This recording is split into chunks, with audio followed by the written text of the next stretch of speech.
바벨론에서의 구원이라는 제목으로 이사야서 46장 1절에서 7절, 23절까지가 있습니다. 이 말씀을 가지고는 많이 설교를 하지 않지만 이 말씀에 오늘 특별히 은혜가 있고 그 깊이가 있기 때문에 이 말씀을 듣겠습니다. 여러분, 이사야서는 총 66장으로 되어 있습니다. 우리 신구약 성경이 66권으로 되어 있지요. 이사야서도 총 66장으로 되어 있습니다. 이 신학자들은 이 이사야서를 세 시대로 나누어서 1장부터 36장까지를 제1 이사야, 그리고 40장부터 55장까지를 제2 이사야, 그리고 56장부터 66장까지를 제3 이사야라 이렇게 부르면서 이 시대를 이렇게 나누어서 이야기합니다. 저는 그러기에 대해서 찬성하는 것은 아니지만 그래도 굉장히 중요한 의미가 있고 영적인 의미가 있기 때문에 저는 거기에 대해서 좋게 생각합니다. 어쨌든 이사야서는 66장으로 되어 있다. 우리가 신약 성경 27권과 구약 성경 39권이 그렇게 되어서 66장이 되듯이 공교롭게도 이사야도 1장부터 36장까지가 구약에 관한 이야기고 그 다음에 40장부터 66장까지에 해당하는 것이 이 신약에 관한 이 복음의 내용들로 막들어져 있는 것입니다. 그래서 이사야는 구약도 있고 신약도 다 담겨 있습니다. 그렇기 때문에 이 말씀 안에서 굉장히 오늘 깊은 영적 의미를 깨달아지길 바랍니다. 그리고 이사야라는 이름에 영적인 메타포가 있습니다. 그것은 뭐냐면 이사야 이름이라는 그 이사야가 사실은 예수님께서 오시기 전에, 이 땅에 오시기 전에 760년경에 태어난 인물이고, 그래서 한 40년 동안을 예언을 활동했던 그런 인물입니다. 근데 이 이사야의 선지자 이름은 우리가 말하면 여호수아나 호세아나, 예수님 신약에서 예수스라고 하죠. 예수라는 이름, 이것을 함께 공유하는 이름이라는 이야기입니다. 우리가 이사야, 호세아, 여호수아는 다 다른 이름이라고 전겨지지만은 사실은 예수님 당시에 읽었던 구약의 성경에서는 이 이사야나 여호수아나 호세아나 이 이름이 예수스라고 똑같은 공통된 이름이었다는 겁니다. 오늘 우리 조한이 왔는데 이 조한의 이름이 큰 박조한이도 있고 또 작은 박조한도 있고 있듯이 이 조한이라는 이름이 많이 불려지고 박조한도 마찬가지입니다. 이 뜻이 똑같은 이름으로 사실 여겨지는 거예요.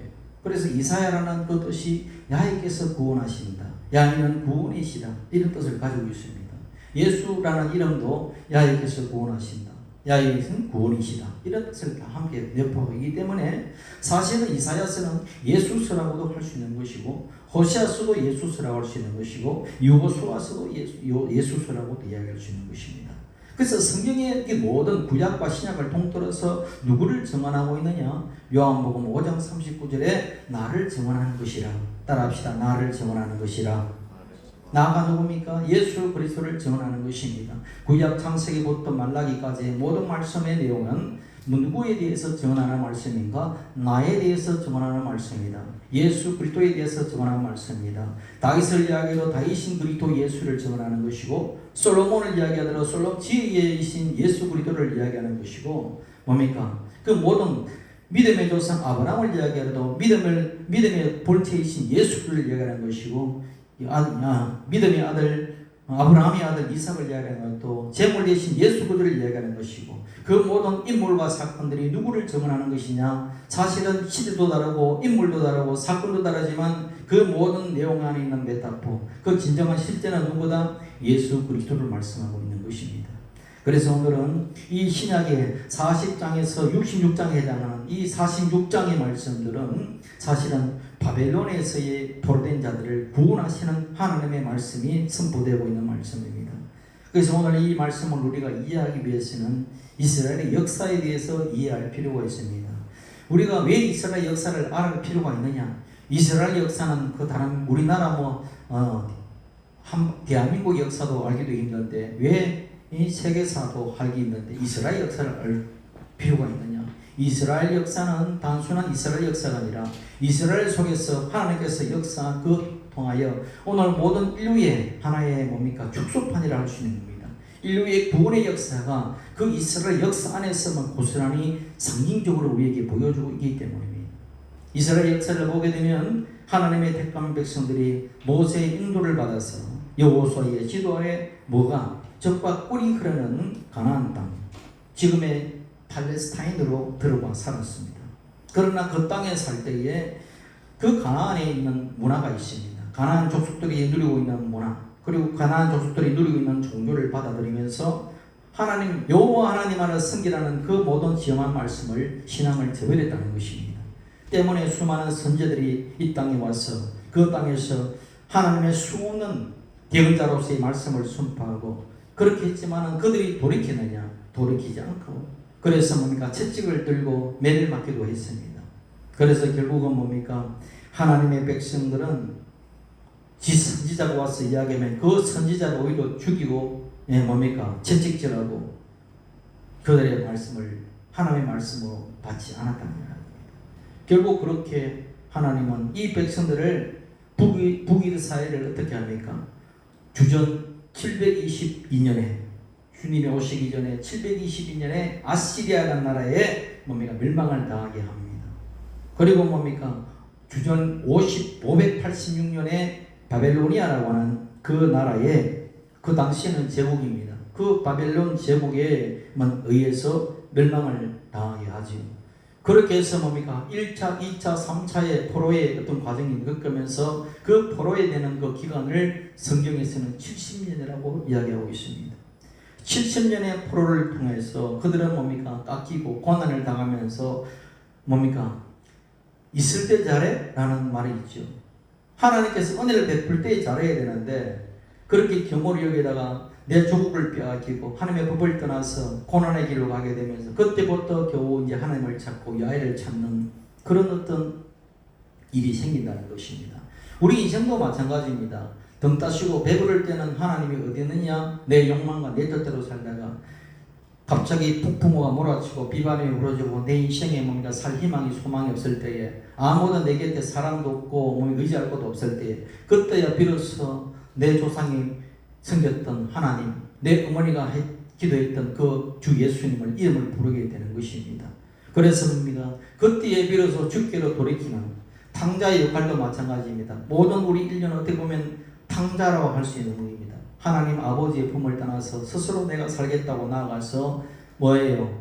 파랑망탕하게 삶을 살다가 돼지 지엄나무 열매를 먹고 뭡니까? 비참하게 살아가는 인생이 우리 모든 인류, 하나님을 떠난 모든 인류의 인생을 사실 단면적으로 보여주고 있습니다.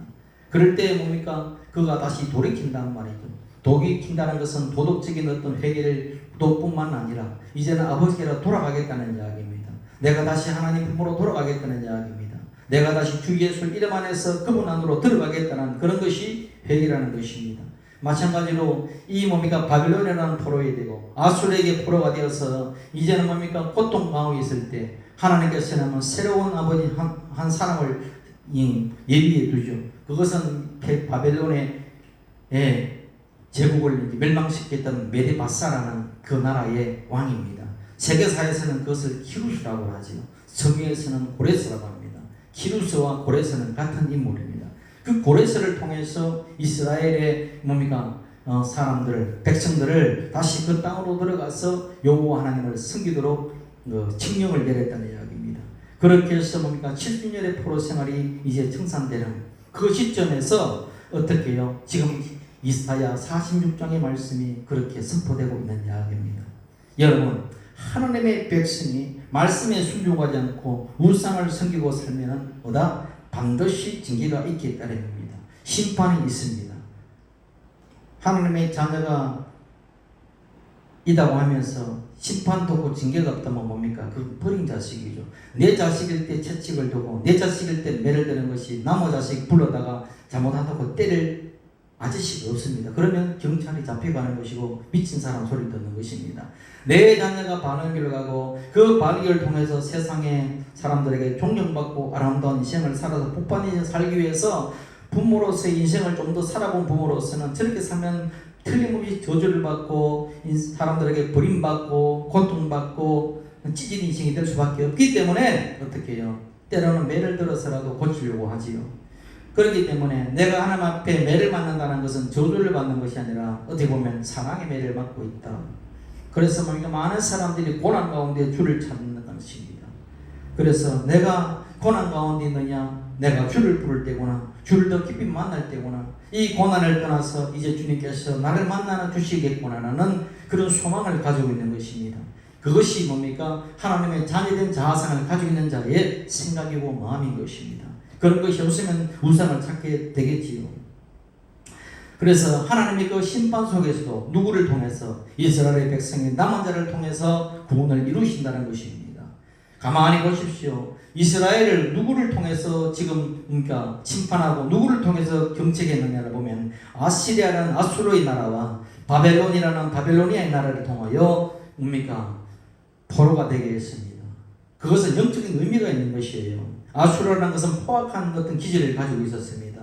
굉장히 기질적으로 뭡니까? 육적인 것입니다. 그래서 이 아수르에게 포로가 되었다는 것은 영적으로 보게 되면 육신의 포로가 되었다는 것입니다.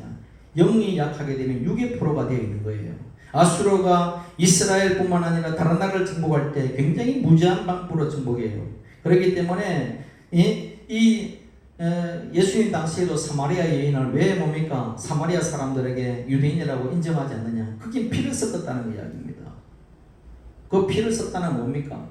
그때 아수르의 그 왕이 와서 강제로 이주시키고 거기 이방인들을 드러나서 강제로 피를 섞어서 그리고 문화를 바꾸고 종교를 바꾸고 그렇게 섞여서 이스라엘의 정체성을 잃어버리게 하는 것이죠. 다시 말하면 우리가 일제시대의 성을 뭡니까? 창씨개명 이름을 바꾸고 일본식으로 바꿔서 우리나라의 어떤 민족 정체성을 없애버리려고 했다는 그런 것처럼 아수르라는 나라도 그렇게 강제 이주를 시켜서 그 사람들에게 모든 문화와 종교를 갖다가 다 뒤집어 놓는 것입니다.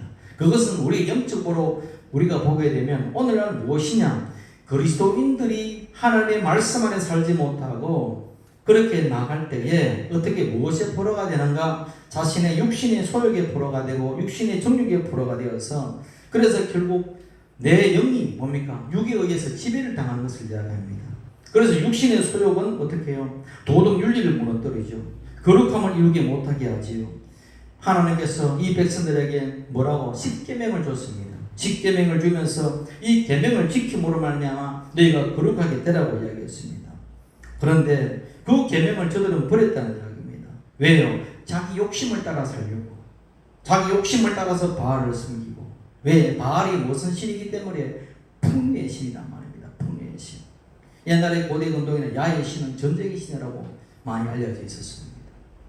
그러나 전쟁보다도 이제는 평화의 신이기 때문에 우리에게 더 유익한 것은 평화의 신이다라고 생각했던 사람들이 바알을 섬겼다는 이야기입니다. 그래서 바알은 비를 내리기도 하고 구름을 만들기도 하고 바람을 주기도 하고 그렇게 해서 우리에게 풍족을 주는 그런 신이라고 생각했다는 겁니다. 그래서 우상을 만들고 그 우상을 섬기면서 하나님의 뜻보다는 인간의 뜻을 세우려고 했다는 이야기입니다. 여러분 우상이 뭔가 아세요? 우상 아이돌이죠. 아이돌. 요즘 아이돌 많이 좋아하잖아요. 아이돌은 사실은 우리 욕망의 투사입니다. 우리 욕망의 투사. 내가 원하고 내가 바라고 내 뜻을 이루려고 하는 그 인간의 욕심과 탐욕과 욕망들이 어떤 한 대상에 의해서 투사되고 보여지는 것입니다. 많은 사람들에게 칭송받고 스타같이 조명받는 그 사람들을 보게 되면 다들 고함을 치고 오빠 소리하고 누나 소리하면서 따라다니는 그 모든 사람들의 아이돌 그러죠. 그 우상들입니다. 그건 뭐냐? 사실 우상이라는 것은 뭔가 절에 있는 돌로 만든 어떤 석상들이 아니고 뭐가 우상이냐? 내 자신을 위해서 새긴 것들은 다 우상인 것입니다. 내 자신을 위해서 세운 것들, 내 자신을 위해서 하나님보다 더 사랑한 것들은 우상인 거죠. 다시 말하면 가장 큰 우상이 뭐냐? 자기 자신이 가장 큰 우상입니다. 사람들은 다 자기 자신을 위해서 살지요. 자기 자신이 자아가 강하지요. 하나님 뜻보다 내 뜻을 세우기를 원하죠. 하나님의 뭡니까? 꿈보다 내 꿈을 이루기를 원하죠. 왜? 그것은 내 안에 내 자신의 우상이 되어 있기 때문에 나를 위해서, 그래서 10계명 2계명도 보세요. 너희를 위해서 새긴 우상을 만들지 말며 새기지 말며 거기 절하지 마라. 우상이라는 것은 자기를 위해서 세우는 것을 이야기하는 것입니다. 그래서 우리가 이렇게 나가다 보면은 육신의 포로가 되고, 그래서 물질의 포로가 되고, 쾌락의 포로가 되고, 그래서 거룩한 백성으로서의 거룩함을 잃어버리는 것입니다. 예수님께서 뭐라고 해야 합니까? 소금이 그 맛을 잃으면 사람들에게 밟힐 뿐이라고 이야기하죠. 그렇게 되는 것입니다. 왜? 영이 쇠락하니까 육이 나의 포로가 나를 잡아가기 때문에 내 안에 있는 모든 거룩을 뭡니까? 없애버리는 것입니다. 유명한 여인이 요즘 마약 투약을 해가지고 하루아침에 몰락의 인생을 걷게 되죠. 뭐 돈 뭔지 스파이크인지 뭔지 모르겠지만은 그분이 그런 와서 굉장히 열심히 사는 것처럼 보였지만 뭐예요? 그게 포로가 되어버린다는 것입니다. 약의 포로가 되어버리고. 왜? 그분도 예수를 믿는다고 이야기 들었어요. 정확한 정보인지 모르겠지만 믿음이 그렇게 될 수 없죠. 교회나 난이나 그 안에 진짜 예수의 강한 영이 나를 다스리지 않고 내 욕심과 내 자아와 내 뜻과 내 육신의 포로가 되어버리기 때문에 넘어가는 것입니다. 교회에 다닌다고 구원받는 것이 아니라 예수를 진정 믿고 예수 생명 안에 들어가야 구원받는 거예요. 그래서 이 아수라라는 육신의 정욕의 포로가 되어서 그렇게 하나님의 꿈을 사라지고 인간의 욕망의 포로가 되어서 살아가는 것입니다. 그 다음에 바벨론의 포로가 되었다는 것은 뭐냐? 하나님의 은혜로 북이스라엘보다도 남유다는 좀 더 오래 갔습니다. 586년에 바벨로니아 왕인 느부갓네살이죠. 세계사의 이름으로 말하자면 세계사에서는 네부카드네차라고 합니다. 네부카드네차르 이 왕에게 예루살렘이 점령당하고 당시 바벨론에 점령당할 그 시점에 이스라엘 왕은 누구냐면 시드기야입니다. 시드기야 왕. 이 시드기야 왕이 자기 눈뜨고 있을 그 상황에서 자기 아들들이 다 목배임을 죽임을 당하는 것을 봅니다. 그러고 난 다음에 그걸 다 죽이고 난 다음에 심지어는 자기 두 눈을 떼버립니다. 그 안에서. 그렇게 해서 포로로 잡혀가요. 자기만 잡혀갑니까? 자기의 아내들, 자기의 첩들, 거기에 있는 모든 궁중의 대신들 다 포로로 잡혀가서 고난의 세월을 살게 되는 것입니다. 마치 삼손이 눈이 뽑힌 것처럼, 왜? 하나님의 말씀을 떠난 자들이 영적으로 눈이 뽑힌 자들과 같아요. 사실은. 왜? 삼손도 육체의 포로가 되어서 여자에게 뭡니까? 그 육에 못 이겨서 뭐예요? 두 눈이 뽑히지 않습니다. 마찬가지로 이 바벨론도 하나님의 말씀을 떠나니까 이제는 뭡니까? 배신하니까 뭡니까? 이방의 왕의 손을 빌어서 눈을 뽑아내는 것입니다. 두 눈을. 굉장히 무서운 어떤 거죠. 그런데 중요한 것은 그 옛날 바벨론의 이야기가 우리 성경 이야기 우리가 알 필요가 있어요. 그것은 그 바벨론의 영적 의미가 있기 때문입니다. 오늘날도 이 바벨론은 여전히 건재하게 지금 살아있다는 것을 알아야 됩니다. 옛날 그 창세기에 보면 신할 땅에 바벨 탑을 세운 족속들이 있습니다. 이 족속들이 다른 영의 모습으로 둔갑한 것이 문화입니다. 그래서 문화로 들어와서 교회를 무너뜨리고 하나님의 백성을 뭡니까? 세상으로 끌어내고 하나님의 나라가 이 땅에 세워지지 않도록 어지럽힌다는 것입니다. 바벨의 뜻이 뭐냐? 사전적인 의미로 혼돈이라는 뜻입니다. 바벨은. 세상이 뭡니까? 온통 혼돈되어 있습니다. 과거에는 뭡니까? 진리가 있는데 이 세상은 진리가 없다고 말하지 않습니까?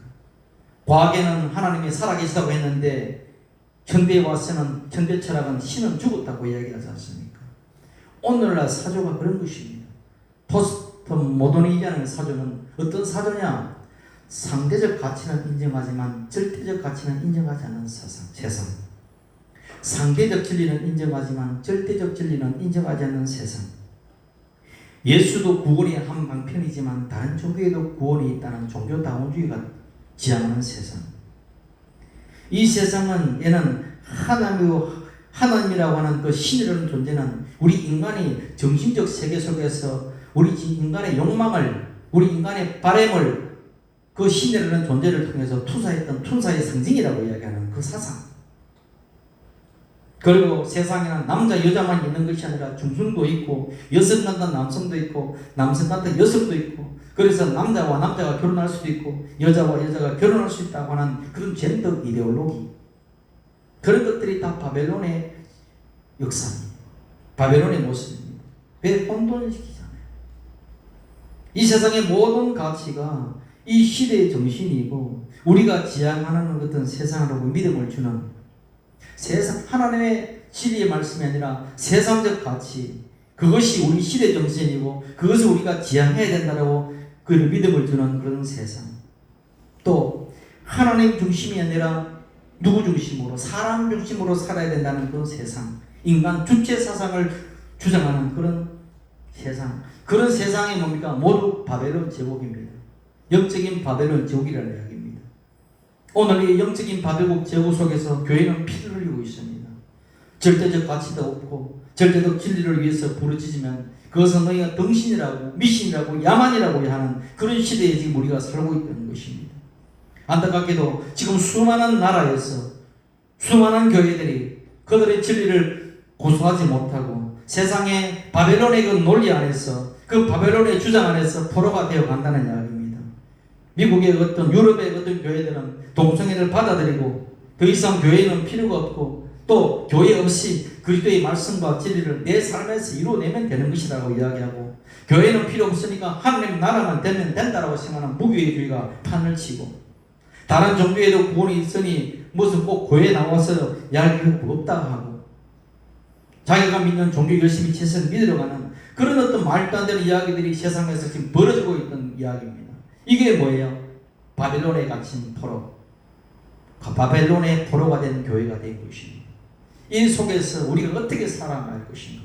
지금 교회는 뭡니까? 위기를 당하고 있는 것입니다. 이게 오히려 아수라라는 육적인 어떤 포로보다도 혼적인 이 뭡니까? 이 포로가 더 위험한 것입니다. 이 바벨론의 영적인 정체는 뭐냐? 우리의 혼입니다. 혼, 사상, 이데올로기. 9월 26일 서울의 사랑의 교회에서 개최했던 한국교회 승김의 날 행사에 저도 참여했습니다. 너무나 큰 은혜의 시간이었고 정말 하나님의 그 사랑이 그 목사님과 그리고 교육자들과 성도들의 그 표정과 그 몸짓과 그 모든 섬김을 통해서 느꼈습니다. 굉장히 강한 은혜를 받았고 우리 한국교회가 희망이 있다는 걸 다시 느끼고 왔습니다. 그 행사에서 온라인으로 초청되어서 강사로 이렇게 말씀을 전해주는 분이 있는데 그분이 오스 기니스라는 박사인데요. 소명이라는 저자로 유명한 분입니다. 오스 기니스라는 이 박사가 뭡니까? 뭐라고 이야기했냐면 오늘날 이 복음이 경제적 가치를 여기는 서구 문명이 쇠퇴한 이유가 있다. 그것은 뭐냐? 첫째가 세속주의다. 그와 더불어 뭐냐? 마르크스주의를 신봉하는 물결이 뭐예요? 복음의 핵심적 가치를 이루던 서구 문명을 쇠퇴하게 만들었고 또 뭐냐? 동성애를 인정하자는 무지개 물결이 뭐예요? 복음의 핵심적 가치를 이루던 서구 문명을 쇠퇴하게 만들었고 또 하나는 이슬람이라는 검은 물결이 온 유럽과 불아파를 덮으면서 지금 위기에 도달했다. 이것이 뭡니까? 현대판 영적인 바벨론인 것입니다. 그런 이야기했습니다. 교회는 여러분 성령께서 기도하는 제자에게가 임해서 세워진 것입니다. 마가의 다락방이 어떤 것입니까? 성령 임할 때에 마가의 다락방이에요. 예루살렘 교회가 성령 임할 때에 주님의 교회가 되는 것입니다. 교회는 성령이 임해야 되는 거예요. 진리이신 예수 그리스도의 말씀이 선포되어야 주님의 교회인 것입니다. 주의 그리스도의 말씀이 선포되지 않는 곳은 회당이지요. 유대인들이 예수 없이 하나님의 말씀 선포하잖아요. 기독교는 무엇입니까? 예수 그리스도의 말씀이 선포되어지는 것입니다. 하늘과 이 땅에 오신 성령으로 건너난 자들이 모여서 하나님을 예배하는 것이 주님의 거룩한 교회인 것입니다. 세상의 주의와 이데올로기 사상 그런 가치들 인간 중심의 그런 혼의 세상을 꿈꾸는 것이 아니라는 것을 여러분 알아야 되는 것입니다. 그래서 우리는 끝까지 이 시대의 사명은 이 시대의 교회의 사명은 무엇인가? 이 바벨론의 이 문화로 둔갑해서 온 이 바벨론의 이 무서운 적들을 우리가 어떻게 이겨내야 될 것인가? 성령과 말씀으로밖에 우리는 이길 수가 없는 것입니다. 이럴 때 더욱더 주의 말씀으로 전진에 들어가야 되는 것이고 더욱더 성령을 의지해야 되는 것입니다. 여러분, 이스라엘이 아수리에 포로로 잡혀가고 바벨론으로 포로가 되어가고 죽고 왜 죽어갑니까? 그것은 하나님을 떠났기 때문이고 말씀을 버렸기 때문이고 성도도 마찬가지 하나님의 말씀을 등한시하고 교회를 떠나면 그 다음은 아수르의 표적이 되는 것이고 육신 삶에 속하게 되는 것이고 성도가 하나님의 말씀을 교회를 떠나면 바벨론에 있는 세상의 혼적인 어떤 사상과 주의들이 나도 모르게 들어와서 학교에서 배우는 그 모든 생각들과 가르침이 마치 진리인 것처럼 둔갑해서 내 생각과 마음을 사로잡아 버리는 것입니다. 그래서 이 인생은 뭡니까? 방황하고 혼돈 속에 살다가 비참한 인생이 되어버리고 마는 거예요. 여러분, 복음은 전제되어야 됩니다. 뒤로 물러서면 안 되는 것입니다. 예수님은 패배자가 될 수 없습니다. 우리 주 예수님은 골고다의 죽음에서 죽음을 이기신 우주의 승리자이십니다. 우주의 승리자인 예수님께서 교회의 머리가 되셨다는 것은 교회는 패배할 수 없는 것입니다. 바벨론이 아무리 자기들이 혼과 사상과 육신의 감각을 가지고 우리를 포로 억제할지라도 우리는 주 예수 그리스도의 생명이 여러 번에 있는 이상 사방에 에워섬을 당하여도 쌓이지 않는 것입니다. 아시겠습니까? 그것을 우리가 든든히 붙여야. 그래서 포로라는 것은요, 70년이라는 기간은 정확히 70년이 아니죠. 586년에서 계산해보면 48년 동안 포로되어 있었습니다. 저들이 성경에서 70년이라는 것은 하나님의 숫자의 7을 이야기하는 것이고 11이라는 숫자의 완전한 수를 이야기합니다. 하나님의 경륜에서 완전하게 숙성되어서 이제 하나님의 백성으로 귀환되는 그 시간이 70년이 지나고 되면 여러분, 저와 여러분 다 어떻게 해요? 주님 앞으로 돌아온다는 이야기입니다. 이것이 복음이고 이것이 은혜인 것입니다. 과거는 율법을 통해서 우리는 죽고 살고 했지만 이제는 복음 안에서 율법을 초월하는 것입니다. 그것이 뭡니까? 내가 구원하는 것이 아니라 내가 율법을 지켜서가 아니라 우리 주 예수 그리스도께서 그것을 하시겠다고 하셨다는 이야기입니다. 그래서 이 땅에 오셔서 하시는 일 가운데 우리 주 예수 그리스도께서 내 마음에 들어오시면 무엇이 일어나는가? 그것은 46절 1절의 역사가 일어나는 것입니다. 뭐예요? 벨은 엎드러지고 누구는 구부러지는 것입니다. 벨이 누굽니까? 벨은 바알의 단축적입니다. 그래서 뭡니까? 이 바알의 신이 뭡니까? 엎드려졌다는 것은 내 인간 중심, 사람 중심, 사람을 꿈꾸고 세상을 꿈꾸면서 인간의 풍요와 물질로서 추구하는 내 인간의 욕망들이 이제는 내 안에서 예수 그리스도 안에서 완전히 엎어져 버렸다는 이야기입니다. 아시겠습니까?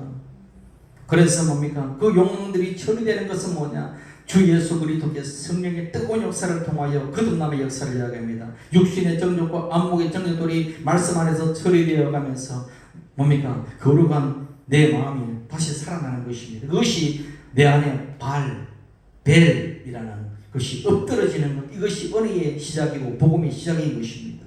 너보가 구부러졌다는 것은 너보는 바알의 뜻을 전하는 신이었습니다. 바알의 아들이라고 얘기합니다. 그리스 신화에 보면은 뭡니까? 헤라클라스 누구의 아들 나오죠. 그래서 그런 것처럼 너보는 바알의 아들로서 그 바알의 뜻을 전하는 그런 사자와 같은 일을 했습니다. 그래서 이것을 번역하면 아나운스라고 해요. 아나운스. 여러분 아나운스 알죠? 알리고 보도하고 발표하고 하는 것은 아나운스예요.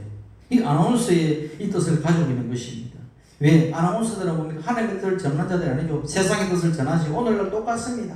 아나운서들은 세상의 일들을 전하는 자들 아닙니까? 세상의 가치를 전하는 자들 아닙니까? 그들이 와서 하나님의 말씀을 전합니까? 하나님의 뜻을 전합니까? 그냥 아나운서들은 너와 같은 하고 있는 것입니다.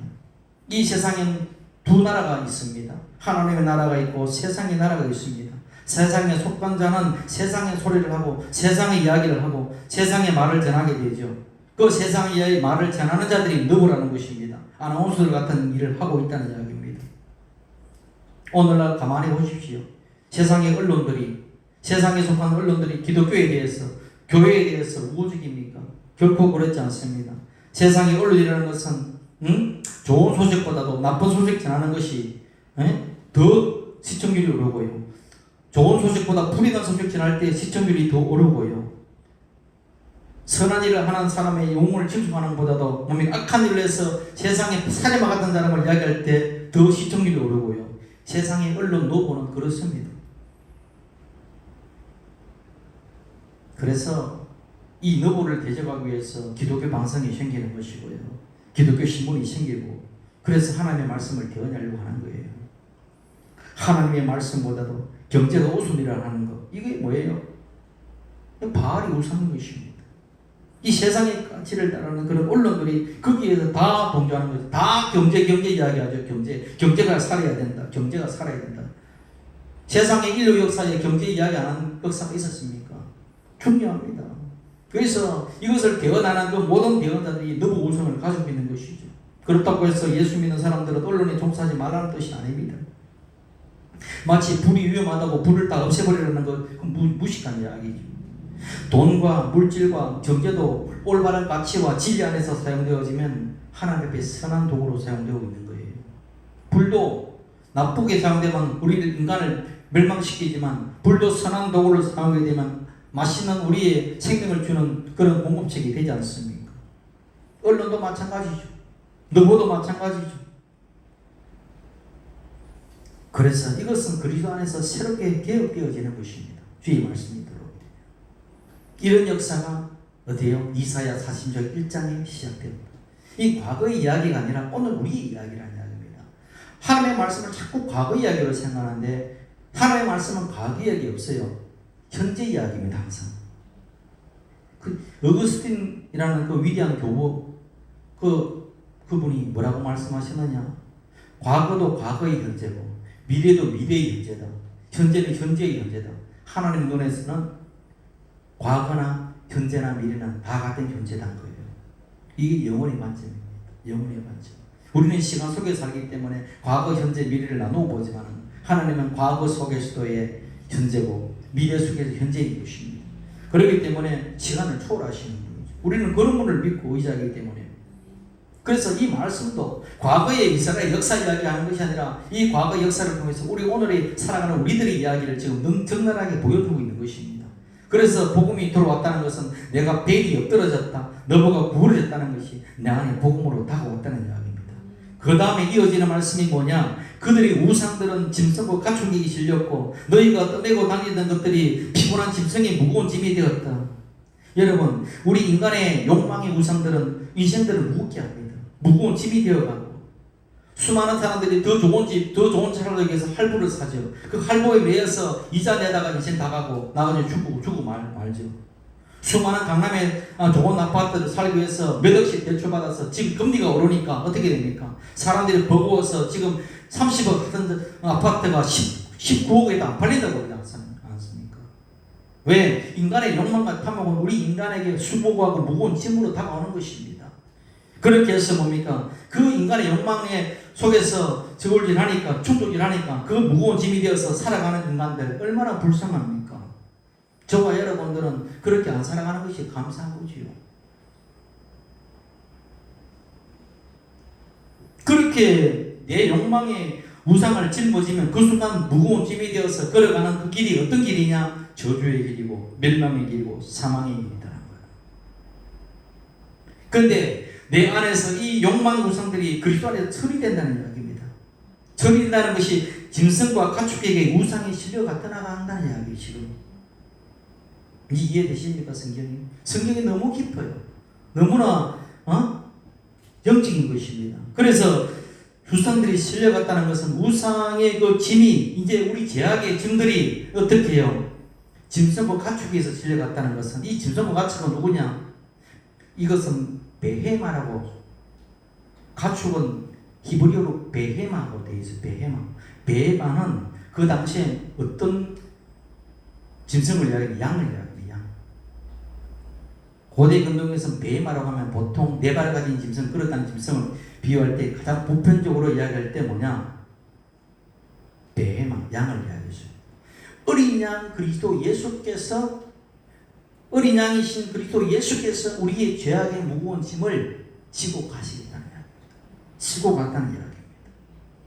그래서 사도 요한이 예수님께서 당신에게 자기에게 다가올 때 사람들에게 증거하기를 뭐라고 합니까? 보라! 세상 죄를 지고 가는 하나님의 어린 양이로다. 하나님의 어린 베마다. 이렇게 하는 거예요. 그래서 내 안에 있는 세상의 풍요를 가는데 내 안에 그 바알과 너부 우상들이 이제 그리스도를 만나게 되니까 이거 이렇게 사는 것이 아니구나. 이렇게 사는 것이 아니구나. 그걸 깨닫는 순간 내 안에서 있는 벨과 너부는 엎드러지고 구부러진다는 이야기입니다. 그래서 뭐예요? 사람은 떡으로만 사는 게 아니구나. 하나님 입에서 나오는 말씀으로 사는 거구나. 이것을 내 안에 뭡니까? 영적 대각성이 일어나는 것입니다. 수백 번, 수천 번도 들었던 이 말씀들이 주 예수 그리스도의 말씀이 진리가 성령으로 나에게 다가올 때 이것이 믿어지는 거예요. 그것이 알아지는 거예요. 깨달아지는 거예요. 그런 순간 내 안에 있는 벨과 너부가 거꾸로 지는 것입니다. 그러고 난 다음에 그 수고하고 무거운 짐에 의해서 살아가던 내 인간의 욕망이 거꾸로 지는 그 순간부터 이제는 평안이 오고 쉼을 누리게 되고 그 무거운 짐들을 이제 누구한테 맡깁니까? 짐승과 가축이라고 하는 주 예수 그리스도에 맡기는 거죠. 우리의 어린 양이신 베마이신 그분에게. 그래서 죄의 짐을 당신의 십자가에 올려드리고 나는 쉼을 누리게 되는 것입니다. 짐승은 어떻게 번역되느냐 하면 우리 한글로서는 다 표준 세번역 표준도 그렇고 험정역도 그렇고 짐승으로 사실은 번역되어 있지만 실질적으로 안에서 들어가 보면은 그것이 원문에는 카이라고 되어 있습니다. 이 카이라는 것은 형용사로 살아있는, 생존해 있는, living, alive 이런 뜻이에요. 그렇기 때문에 살아있는 어린 양, 생존해 계시는 그 어린 양이신 그분에게 내 모든 수고하고 무거운 짐들을 그분이 실어들어서 떠난다는 이야기입니다. 그래서 할렐루야가 되는 거죠. 이것이 복음이구나. 내가 수고하고 무거운 짐을 지고 걸어가야 되는데 내 욕망에 내 스스로가 무거운 짐이 되어서 걸어가는 내 인생, 죄짐에 무거워서 비틀거리며 걸어가는 인생이 이제 주 예수 그리스도께서 내 모든 짐을 맡기시는구나. 그분이 피곤한 몸을 이끌고 걸어가시는 그 모습. 그래서 피곤한 짐승이 위에 그 짐을 올렸다는 것은 예수님의 골고다의 길을 밤새 뭡니까? 신문을 당하시고 고통당하시고 피곤한 몸을 이끌어서 어떻게 해요? 십자가를 지시고 골고다로 올라가셨잖아요.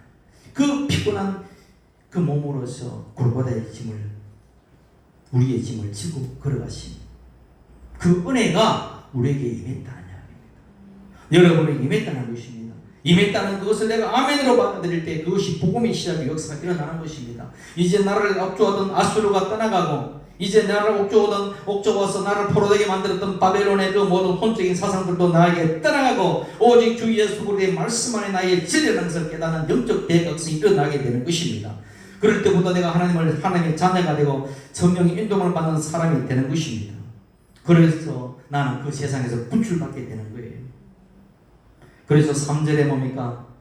야곱의 집과 이스라엘의 집에 남은 모든 자들에게 들을지어다. 그리고 배에서 태어나로부터 내게 안겼고 태에서 남으로부터 내게 업힌 너희여. 여러분 언제 선택되었고 여러분 언제 구원받았냐? 그것은 뭡니까? 배에 태어나로부터 주님께서 너를 선택하고 하나님께서 선택하시고 태에서 내가 생성되기 전부터 여러분을 어떻게 구원하셨다는 이야기입니다. 이것이 예증론이죠. 장로교에서는. 저는 교리에 대해서는 주장하고 싶은 마음 없습니다. 예증론이든 아니면 예증론 아니든 상관없이 성경에서 그렇게 말씀하신다면 여러분들도 저와 여러분들도 이미 여러분이 구원하셨다는 거예요. 내가 예수를 구주로 믿는 그 믿음이 있다면 여러분이 구원받은 자는 확증이 있는 것이고 여기 얘기도 그렇게 나오고 있잖아요. 그래서 세상은 양자를 드릴 때는 어떻게 합니까? 내 자녀이기 때문에 구원하잖아요. 내 자녀이기 때문에. 가만히 보면 세상의 양자를 드릴 때는 어떻게 합니까? 출생성분 따지고 혹시 이 아이가 혹시 범죄자의 피를 물려받은 아이가 아닌가 해서 거기에 부모의 누군지를 다 나옵니다. 그러면 범죄자이면 좀 끄림직하죠. 왜? 이 유지기지로 오면 혹시 범죄자가 될까봐. 그래서 요 모양 저 모양 다 따져서 양자를 입양합니다. 그러나 여러분의 사랑의 관계 속에서, 부모의 사랑의 관계 속에서 태어난 아이는 따져서 나옵니까? 아니잖아요. 그냥 내 새끼니까 사랑하는 거예요. 내 아이니까 사랑하는 거예요. 그 생명과 연결되어 있는 것입니다. 생명으로 잉태된 것이 뭐다? 하나님의 자녀인 것입니다. 여러분 양자로 입양된 것이 아니고 뭐예요? 하나님의 자녀로 그냥 누구의 피로서? 예수 그리스도의 피로서 뭡니까? 태어난 생명이라는 그 이야기예요. 그렇게 예수 그리스도의 피로서 태어난 생명이기 때문에 하나님은 여러분을 구원할 수밖에 없는 것입니다. 그것을 내가 반드시 믿는 것입니다. 로마서 8장 15절에 뭡니까? 너희가 종의 영을 받지 않고 양자의 영을 받았으냐라는 말이 있습니다. 잘못된 번역이에요. 양자의 영을 받은 것이 아니라 친자의 영을 받았습니다. 히오니스라고 하는 것은 친자, 아들에게 사용되는 이야기입니다. 양자는 하늘에 양자가 없습니다. 그리스도 안에서는 다 친자인 것입니다. 그래서 예수님은 우리의 맞이이시고 우리는 그의 차자인 것입니다. 성경에서 바울이 그렇게 논리를 이야기하고 있어요. 아, 그렇구나. 내가 예수 그리스도의 생명 안에서 하나님은 내 아버지가 되셨구나. 그분의 피로서 우리 연결되어 있다는 거예요. 피로서 연결됐다는 것은 신자인 것이죠. 그래서 예수 그리스도의 피가 절대적이라는 이야기입니다. 이게 은혜죠. 그리고 여러분, 야곱과 이스라엘의 집에 남은 자가 누구냐? 누가 남았습니까? 이스라엘의 남은 자는 예수 그리스도 안에서 남은 자를 이야기하는 것입니다. 그냥 이스라엘의 집과 야곱의 집에 이 사람들을 이야기하는 것이 아니라 야곱의 집과 이스라엘의 집에 남은 자가 누구냐고 묻는 것입니다. 남은 자는 예수 그리스도 안에서 태어난 남은 자를 이야기하는 것입니다. 그래서 그 예수 그리스도의 이름 안에서 태어난 그 모든 자가 참 야곱의 집이고 참 이스라엘의 집이라는 것입니다. 그 그리스도 안에서 태어난 저와 여러분들이 남은 자가 되어서 언제까지 여러분을 인도하시느냐, 언제까지 여러분을 보호하시느냐. 4절입니다. 너희가 노년에 이르기까지 내가 그리하겠고 백발이 되기까지 내가 너희를 품을 것이다. 다시 말하면 여러분이 내가 주님의 부르는 그날까지 내가 너희를 품고 내가 업고 가겠다는 이야기입니다. 이것이 뭡니까? 복음이고 이것이 은혜인 것입니다. 내 것을 받아들여야 되는 것입니다. 할렐루야. 구약의 이스라엘의 46장 이사야 이야기는, 그 이야기는 과거의 이야기가 아니라 오늘 저와 여러분에게 주시는 하나님의 말씀인 것입니다. 누가 여러분의 구원자냐? 묻고 있습니다. 금과 은이냐? 세상의 돈이냐? 아니면 세상의 학문과 지식과 세상의 지혜가 너희들이 구원하냐? 오늘도 던지고 있죠. 세상은. 이 모든 것들은 여러분을 구원할 수 있는 것은 아닙니다. 그 꿈과 그 욕망들을 두산 우상에 불과한 것입니다. 그러나 지금도 세상의 사람들은 너희의 구원자는 돈이다. 너 인간들 자신을 행복할 수 있는 것은 쾌락이다. 세상의 현자들은 이야기합니다. 너희를 구원할 수 있는 것은 지식과 세상의 지식과 지혜다. 그 영적 실체는 뭐냐? 그것이 벨이고 그것이 너보일 것입니다. 그러나 그것이 아닙니다. 절대적으로. 유일한 구원자는 누구이십니까? 야훼 하나님이십니다. 야훼 하나님이 이 땅에 오셔서 몸소 죄의 짐, 무거운 짐 당신의 십자가에 지시고 우리에게 구원의 길로 인도하시는 분이 누굽니까? 예수 그리스도. 그분이 생명을 주시는 분이고 생명의 신 자체이신 분입니다. 이것을 여러분은 기억하라. 아시겠습니까? 이것을 기억하라고 했어요. 이것을 기억하라. 내가 너희를 누구의 애굽에서 구원해, 누가 여러분을 애굽에서 구원해 내셨노? 기억하라는 이야기입니다. 아, 여호와 하나님께서 구원하셨구나. 여러분을 누가 이 혼돈의 세상인 바벨론에서 예루살렘으로 귀환하게 하시는가? 기억하라는 것입니다. 나 하나님이라. 하나님이라는 뜻은 유일한 뜻입니다. 나 외에 다른 신이 없다. 없느니라. 나는 하나님이니라. 나 같은 이가 없느니라. 예수 그리스도의 이사야를 통해 신이 지금 말씀해주고 있는 것입니다. 나 외에 다른 신이 없다. 나와 같은 이가 없다. 천하에 구원받을 다른 일이 없다라고 하는 이 계속된 강조의 말씀들이 사도행전에도 나옵니다. 사도행전 4장 12절에 다른 이로서는 구원을 받을 수가 없느니 천하 사람 중에 구원을 받는 다른 이름은 우리에게 주신 일이 없느니라. 예수 그리스도 외에는 구원받을 없다는 이야기입니다. 그래서 참 구원자는 예수 그리스도구나. 그 모든 우리 안에 있는 벨과 너브를 처리하고 내 모든 수고와 무거운 짐을 다 짊어지시고 가시는 살아계신 어린 양이신 그리스도 외에는 내가 없는 거구나. 이것을 지금 이 이사야 46장 1절에서 7절의 말씀 안에서 지금 말씀하고 있는 것입니다. 그래서 11절에 가게 되면 내가 말하였은즉 반드시 이룰 것이요 내가 계획하였은즉 반드시 시행하리라. 할렐루야. 아멘이죠. 그렇게 될 것이가 아니라 반드시라는, 하나님께서 반드시라는 것은 반드시 이루어지는 것입니다. 얼마나 안 믿었으면 반드시라고 이야기하십니까? 하나님이 이 세상을 뭐로 만들었습니까? 말씀으로 창조했잖아요. 빛이 있으라 하시면 빛이 있었고 묻이 드러나는 게 빛이 드러납니다. 하나님의 말씀 앞에 누가 안 하겠다고 난 빛이 나 못돼요 이렇게 말합니까? 그러면 내가 너희가 반드시 뭡니까? 하시겠다고 말하는 그 순간 반드시란 말 필요 없이 내가 시행하겠다는 그 순간 시행되는 것입니다. 예수 그리스도가 여러분을 잡고 내가 너를 구원하겠다 하는 그 순간 여러분은 그리스도의 의를 통하여 의로운 백성이 되고 나는 그분을 믿음 안에서 구원받는 백성이 되었다는 이야기입니다. 여러분 싫든 좋든 주님께서 여러분을 구원하셨어요. 기원입니다. 여러분 얼마나 복된 자인지 알아야 됩니다. 그리고 41장 마지막 절 13절인데 보게 되면 그 마지막 절에 뭐가 내 영광인 이스라엘을 위하여, 그 이스라엘은 여러분들을 이야기하는 것이죠. 오늘날 교회를 이야기하는 것이죠. 위하여 구원을 어디에? 시온에 베풀리라. 구원을 시온에 베풀리라. 다시 말하면 내 영광인 이스라엘을 위하여 내가 구원을 어디에 두겠는가? 시온에 두리라. 그 시온이 어디 있습니까?